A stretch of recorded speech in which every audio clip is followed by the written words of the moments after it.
It depends because AI is a broad concept, right? So there are several divisions when it comes to AI. There's N ANI, which is basically narrow intelligence, which basically means that it performs tasks based on what you have given. So it's designed to perform, uh, yeah, tasks like your ChatGPT basically performs tasks based on what it's given. And then there's AGI, which is artificial general intelligence, which is basically a level where AI can perform tasks in a similar way that a human thinks, right? That you should kind of be scared of because when AI gets to that point of AGI, it can do things without a consent from someone. Um, with my assumption, AGI is very near because if you look at the developments of AI, things that you could do with AI a few months ago, it's way different than what you can do now.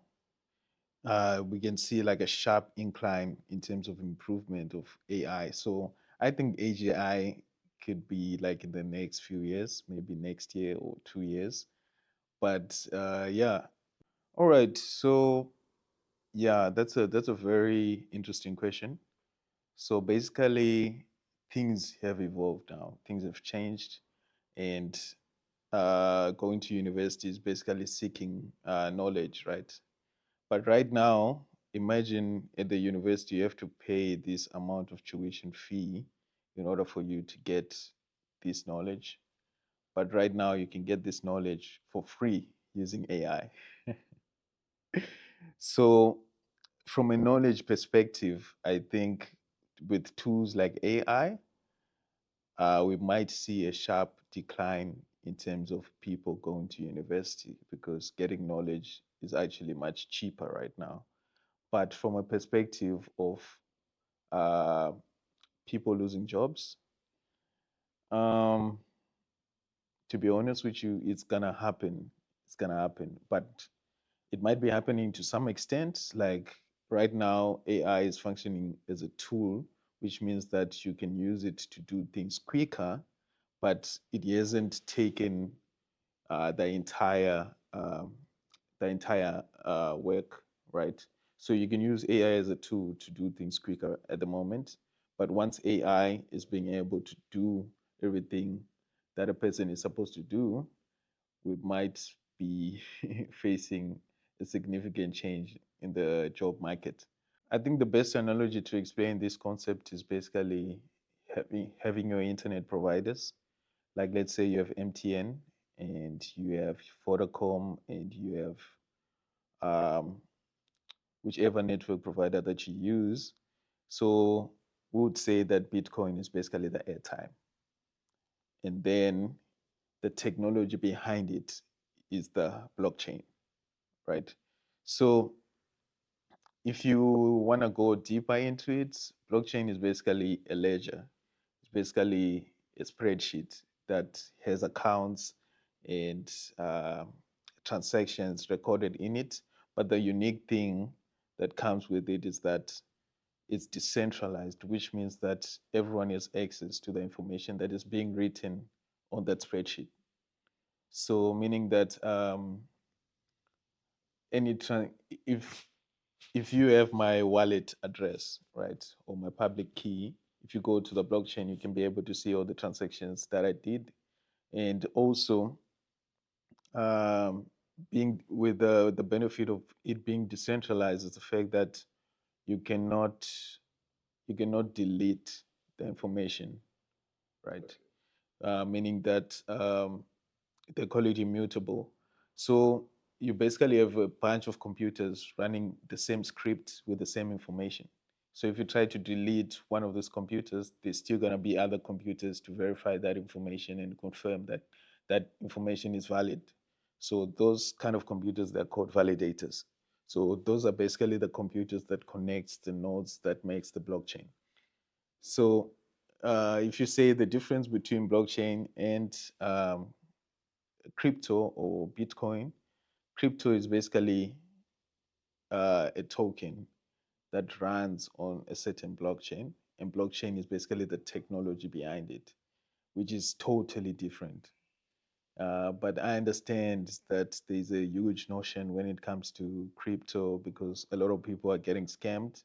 But that also comes with knowledge. You need to be like anything you do without knowing is basically gambling.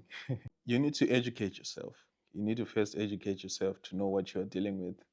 Like I'm saying, like anything that you don't know, you are basically gambling. Yeah, you need to be knowledgeable about what you are dealing with before you ever make transactions.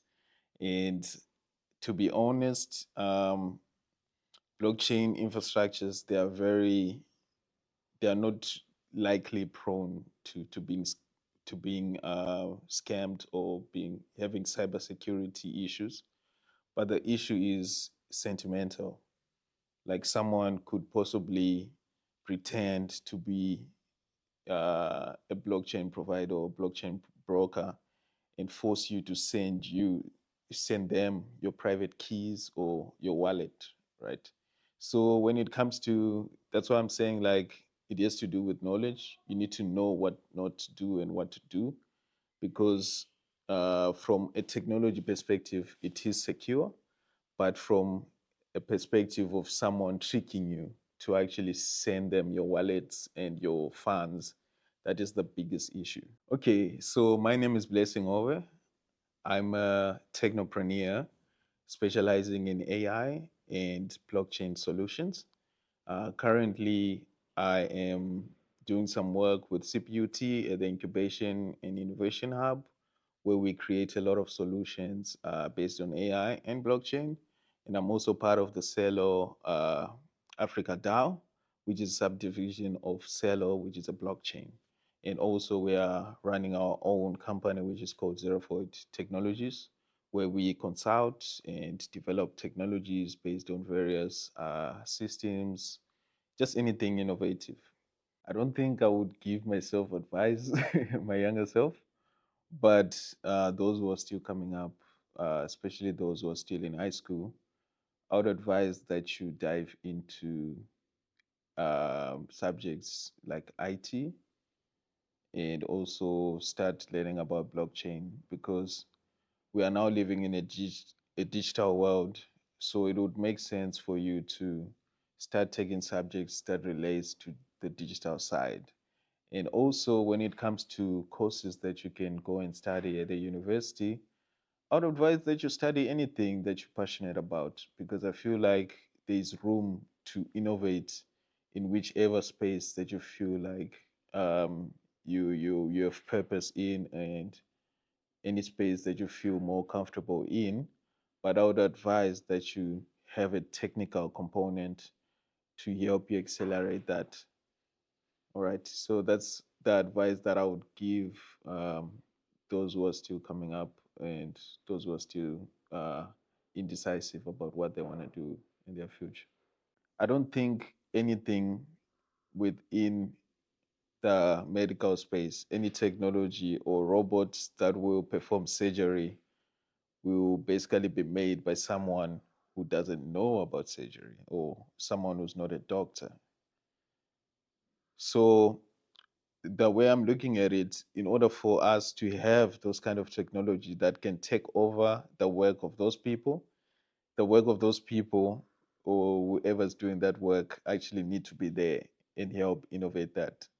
So uh, I don't think the jobs can be replaced entirely. And also, the people who can actually innovate those technologies is the people who are taking those fields. Uh, the only way I see uh, a job deteriorating or not being used right is when it is fully autonomous. Like there's no one who is involved because there are certain things that you can still do using robots and all those things, but there still needs to be a human who can supervise those things.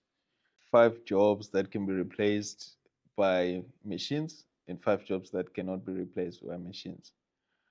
I think I would start with the ones that cannot be replaced. Um, Jobs in the medical space. Uh, those still need humans, and I think going forward within the future, whatever technology will be there, you still need a human to be in that place and also supervise whatever machine is working. And then jobs within the mining industry, you still need humans to supervise whatever machines that that are doing the mining. Because imagine if you leave a machine just to do whatever it's doing in the mining, it can end up causing global warming or even going to the core of the earth and make earth explode or something. And then jobs within the, I would like to say, hospitality. Hospitality. Um, I think those ones cannot be replaced. And then the last one would be, huh, that's a hard one. I think programming. I know a lot of people will basically disagree, but I think programming cannot be replaced by machines, to be honest. And then the ones that can be replaced could be accounting, uh, could be jobs like HR, it could be jobs like what? I don't really think about what can be replaced, but let's see. It works, you know, it depends on who can afford that robot to actually vacuum and clean your house. You know, I would think like I would clean my own house than buying a robot that will cost me $10,000 to clean my house. So that's why I don't think that can be replaced. But jobs like digital jobs can be replaced. I would say mostly digital jobs can be replaced. So things like graphic design, um, marketing, social media marketing can also be replaced. There's one more. Uh, a digital job. Uh, yeah, that's the last one is also the hardest. I would say uh, no. Chefs, I don't think they can be replaced. Okay, we'll leave that. Let them answer the question in the comment section. Yeah, you can. I think you're gonna have to answer that question in the comment section below. Thank you guys for having me. I think this was a good conversation, and I would love to continue having this conversation maybe 2 years later and see what we spoke about and see how we can reflect on that. Otherwise, I hope you enjoy this, and yeah, that's all. Don't forget to subscribe to Blaze Studios. Please like, comment, and share this video.